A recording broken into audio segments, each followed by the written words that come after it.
You were born in feudal China. To become a part of the dynasty, you must accept a trade-off with both your life and your honor. You stand on the thin line between extreme poverty and the desire to change your life within the golden halls. The first step is pressing your crimson thumbprint onto a harsh commitment to voluntary castration. You must wipe away tears, bidding farewell to your parents and poor village to embark on a path of no return. You walk alone toward the towering red walls and the heavy gates of the Forbidden City. History records 3 types of people who became eunuchs: prisoners of war, tribute items, and volunteers. In a dark room, you and your father sign a waiver of liability for the court should you pass away. Trembling, you hand over your last silver coins to the cold-faced Purification master. A debt contract is drawn up. You will have to pay the surgical fee with your future salary. The master indifferently flicks his abacus, calculating profit based on your upcoming agony. The chosen time is usually late spring or early summer, when the palace peach blossoms begin to bloom. That is when the weather is mild, the space is quiet, and most importantly, there are no flies or mosquitoes. For several days prior, you must sit and watch a bowl of white rice without being allowed to touch your chopsticks. A burning thirst arrives, but you are forced to push the water cup away to cleanse your body. You are taken into a tiny, airtight room with windows sealed with thick paper to block the wind. In the center of the room is a low wooden bed where the surgery that changes your destiny will take place. 3 burly men appear, standing around the bed with expressionless faces. On a wooden tray are herbs, pig gall, and cold, sharp metal tools. You close your eyes and drink a bowl of bitter anesthetic soup, hoping to dull the pain. The master dips a golden knife into a bowl of steaming, pungent chili water for sterilization. A boiled egg is stuffed firmly into your mouth to stifle your heart-wrenching screams. A small blade is heated over a red flame, the steel gleaming in the dark room. A decisive and ruthless cut rings out, permanently stripping away your male instincts. A small metal plug is inserted into the urethra to prevent the urinary passage from closing up. The master quickly uses paper, soaked in cold water, and white cloth to bandage the bleeding wound. Layers of bandages are wrapped tightly around your lower body, gripping your bone-deep pain. You lie unconscious on the bed, your face pale under the flickering oil lamp. Immediately after, 2 assistants help you up, forcing you to walk continuously around the room. Each step drags across the stone floor, sweat and tears mingling in excruciating pain. The shadows of the 3 men stretch across the wall in an endless circular walk for many hours.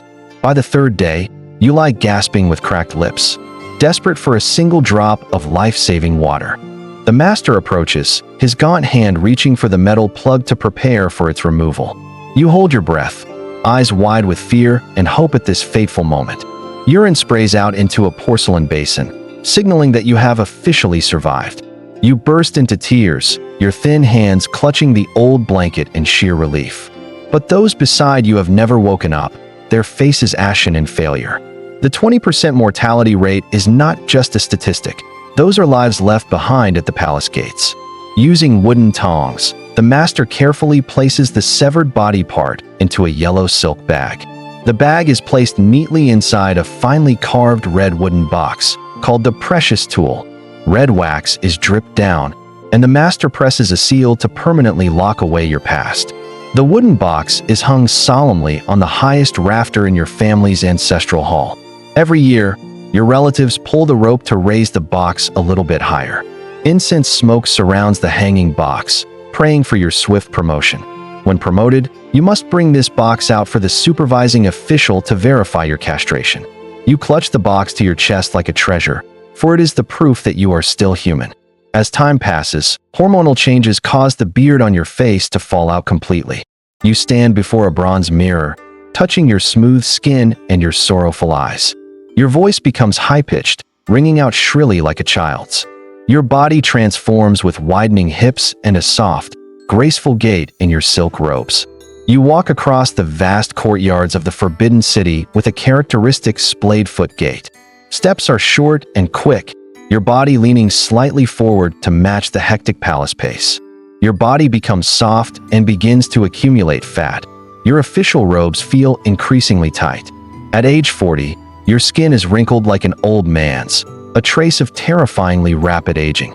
Amidst a magnificent temple, you frantically hide a wet spot on your robe caused by chronic incontinence. Every morning, you must wrap multiple layers of white cloth inside to prevent odors from leaking. You hang many splendid scent pouches around your waist to overpower the pungent smell. Standing beside the emperor, you hold your breath so the perfumes can spread, hiding your shame. Behind silk fans, young palace maids whisper and laugh at your gait. At night, you sit alone on a stone bench under a willow tree, watching the moon reflect in the lake. The towering red walls surrounding you make you feel like a bird in a cage. Through a gap in the palace gate, you see common families eating dinner and feel envy. A high-ranking official shouts, and you immediately kneel on the cold stone floor to apologize. In a fit of resentment, you vent your anger on junior eunuchs with ruthless slaps. At the crack of dawn, you hold a long broom to sweep the vast stone courtyards of the palace. You stand quietly, holding a large parasol for the princess as she strolls through the imperial garden. You lean in close to the emperor's ear, whispering secrets that could change an entire dynasty. Sometimes you wear black armor, standing majestically at the palace gate like a powerful general. Late at night, you and a palace maid share a warm bowl of noodles under a tiny oil lamp. Two hands secretly touch behind a red pillar, an unnamed Dui Shi relationship. You secretly give her a jade hairpin, seeking a bit of warmth within the cold palace walls. When both are old, you and she lean on each other, walking slowly under the sunset. You bring the gold you earned to donate to a temple, seeking peace in your final years. You search for your name on cold spirit tablets in the dark, smoke-filled hall. The day you leave the palace, you wear simple gray clothes, carrying a bundle through the main gate. In a cold alley, you huddle over your belongings as the first snowflakes of the season begin to fall. You volunteer to sweep the temple courtyard in exchange for a meal and a place to stay. On your deathbed, your trembling hands still tightly clutch the crimson-red wooden box. The physician begins to sew the silk bag back onto your body according to the final ritual. You lie still in your coffin, finally becoming whole, as you were when you were born. Your family burns joss paper, smoke rising to the sky as a farewell to a life of suffering. Your soul enters eternity, your beard grows back, and you become a true man. The white scar on your skin is the only memory left of a turbulent life as a eunuch. Under the palace sun, your shadow stretches long, but it seems to have no soul.